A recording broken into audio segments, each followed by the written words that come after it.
let's talk about this Gladiator 2. The trailer dropped. Um I'm not necessarily gonna break down the trailer, but I want to just have a conversation about Gladiator 2. Just have a conversation about Gladiator 2. Um some articles, that I read or whatever. So if y'all haven't seen it yet, shame on y'all if you haven't seen it. But um so Gladiator 2, the trailer dropped, as we know, but there's been some crazy things going on. It's getting review bombed, you know what I'm saying? But it also ranks amongst Paramount's most viewed trailers. So I want to start there. You know what I'm saying? Because Gladiator 2, the trailer ranks amongst Paramount's most viewed at 180 million plus. Now that's big. That's big. Paramount is going through a major shift right now, being bought by Sundance or whatever. It's an acquisition going on within them. You know what I'm saying? It says a lot of people around the world, they watched the official trailer, Gladiator 2, in its first 24 hours.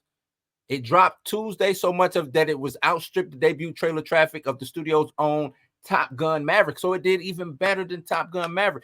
If y'all remember, Top Gun Maverick did a 3-day U.S. box office opening of 126.7 million. 3 days U.S. box office open. So this could be a good sign for Gladiator 2. Top Gun Maverick, Gladiator 2, a lot of nostalgia in both films, right? This sequel is from 2000, or it's a sequel of the 2000 Ridley Scott directed Gladiator, and it has been viewed by 128 million around the world across all social platforms, including Instagram, TikTok, Facebook, YouTube, and the artist formerly known as Twitter, aka X, in its first 24 hours. Top Gun Maverick generated 75 million views during the same time span. Now, I don't know are we equating views towards actual butts and seats? I don't know. That I don't know. Will it generate the same box office magic that Top Gun Maverick did? I don't know. Since in the US, Gladiator 2 reached the peak of #1 on X and ranked #2 on Google's US daily search trend in the last 24-hour mark. So it continues the trend on YouTube even days after its launch. And like I said, I don't know if that's a good thing or a bad thing. I'm just trying to add context to the next article that I'm going to bring up. Current views for the trailer Gladiator 2 which opens in theaters on Friday, November 22nd, are at 180 million, with the 48-hour traffic standard at 177 million views. So people are watching this trailer. People are intrigued by this movie. They're intrigued by it. Last week, Universal moved this big film event movie Wicked, based on the Broadway musical, to the same release date of Gladiator 2. Now, are those two things gonna clash? Is Wicked based on the Broadway musical, which was based on Wizard of Oz, or different telling, a different side? Is it gonna clash with Gladiator 2? Now, they say that this was done so Wicked could get the leg up before Disney's Moana 2 drops, which opens the Wednesday before Thanksgiving. But people are trying to put, maybe we can have a Barbenheimer situation. Wicked, Gladiator, I don't know what they'll come with to try to combine the two. You had Barbie and you had Oppenheimer, but they're trying to say maybe we can have another Oppenheimer, Barbenheimer situation going on with Wicked and Gladiator 2. The hope is Paramount, Universal, both male and female moviegoers will find themselves both converging at the movies together over the weekend. Could make for an interesting box office weekend, right? Say Gladiator 2's star Paul Mescal told EW about the potential box office bonanza weekend. He deemed it Wick Theater. I don't like that, Wick Theater. Says it doesn't really roll off the tongue. He says, I think my preference would probably be Glicked if it has a similar effect of what it did with Barbenheimer. Do y'all like Glicked? Wicked Deheimer? I mean, Wicked Dictator? I don't know. I think if they come up, maybe if they can come up with something smooth to mash these together, it might actually work. I don't, you know what I'm saying? It might actually work.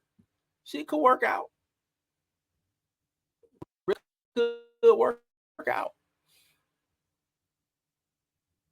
So that's the context I wanted to add on that. Seems like it's a lot of positivity in that with what, you know what I'm saying, with what we just went over.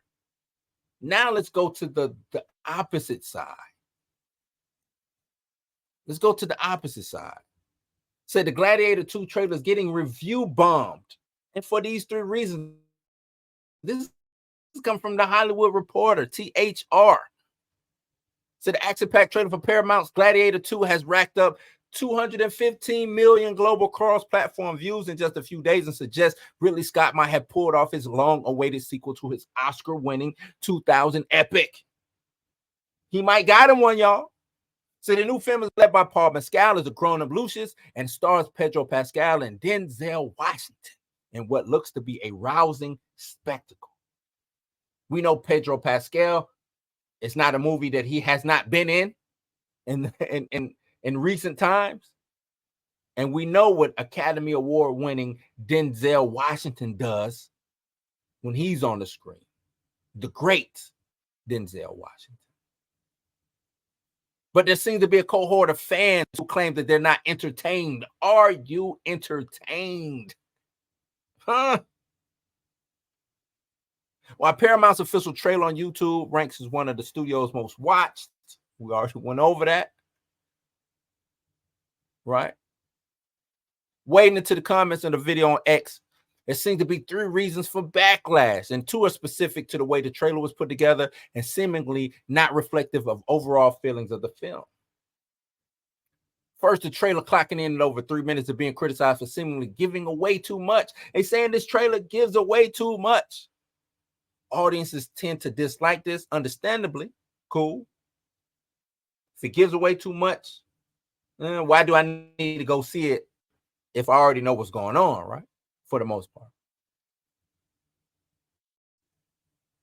The second reason is that the trailer uses Kanye West's and Jay-Z's No Church for the Wild. What? They saying, why have rap music in a movie about the Roman Empire?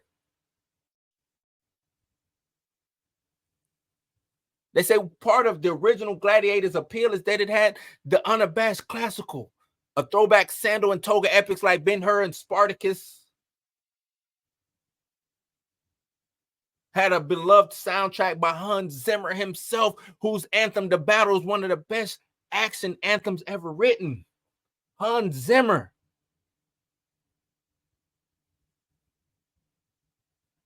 But they got Kanye West and Jay-Z's No Church in the Wild as the backdrop for this Gladiator, Roman, epic, toga and sandal, swords, and rap music. What? No. No. Now, it's hard to imagine such contemporary music being used during the film's ancient Rome sequences. This is just a trailer. You got to understand, this is just a trailer, man. It's just a trailer. Now, perhaps the critics should just chill out. Y'all chill out, man. Y'all know y'all jammed to that No Church in a While. It's got the lyric in there, blood stains on the Coliseum doors. They say all that. Put you in the mind frame we hear.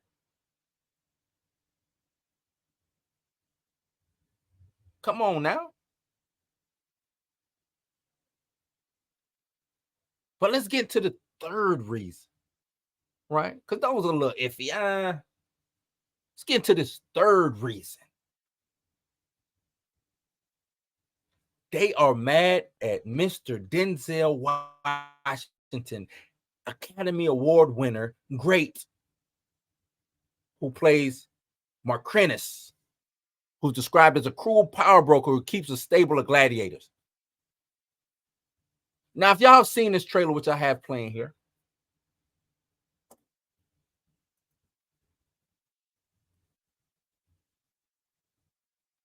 Denzel seems to be just killing the role, right? Having fun. Seems like he's having fun. But some people are complaining about his accent still being too thick. His New York accent being too thick. Now we all know you don't change. I don't care what you do. You don't change Denzel's voice. It's iconic. It's iconic. Comedians mimic his voice. They make jokes around it. It's iconic. You don't have him adopt a British accent. And then why is there a British accent in Rome anyway? British accents don't make sense in ancient Rome. But it seems like anytime there's an ancient Roman or medieval, just anything ancient, they adopt British accents. Why? This is Rome. Shouldn't they have like an Italian accent? But they always traditionally have British accents. I don't know. For that time period, why? Why during that time period, it's always a British accent? And we know Rome conquered a lot, but it was different. Rome is a smorgasbord. I know y'all like that word, of different cultures and ethnicities.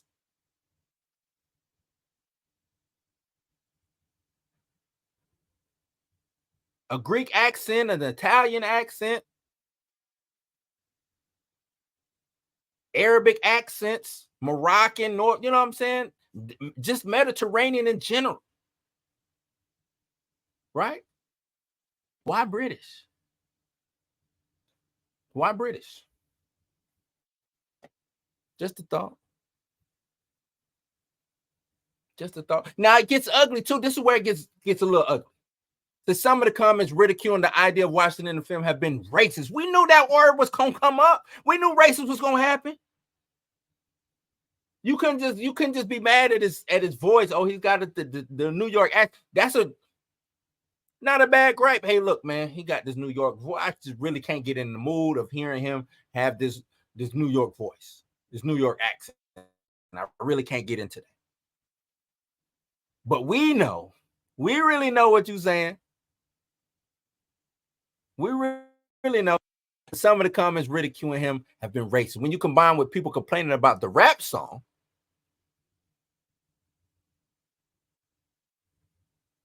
you know what I'm saying? You complaining about the rap song. I've seen people complain about having black people in ancient Rome being in certain positions of power. I need y'all to go do y'all history. Do your Googles on ancient Rome.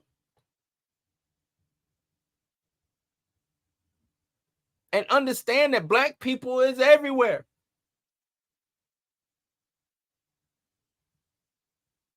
Especially back then. So if you upset about Denzel wandering around ancient Rome, a person who looks like Denzel wandering around ancient Rome, it makes no sense.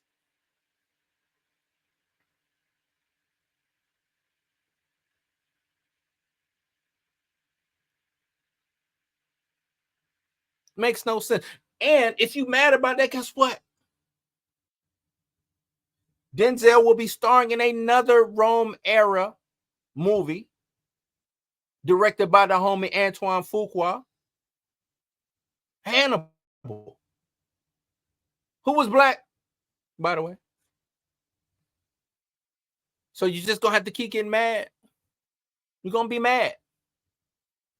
But we knew we knew y'all was doing the whole racist thing. We knew that was coming. That's always the stick. The stick, what's the word? Anyway, that's always the gimmick. That's always the gimmick, right? You can't just have objective gripes, real gripes. It's always going back to just a black man in this or a black woman in that. I need y'all to get outside and see Black folks is all over the world, baby. Been here. We've been here. Been here. We got to get over that, man. We got to get over seeing black faces on the big screen. In the wrong, and you know what I'm saying, in period movies. We got to get over that. That's not a slave movie. Y'all act like black folks just showed up during slavery.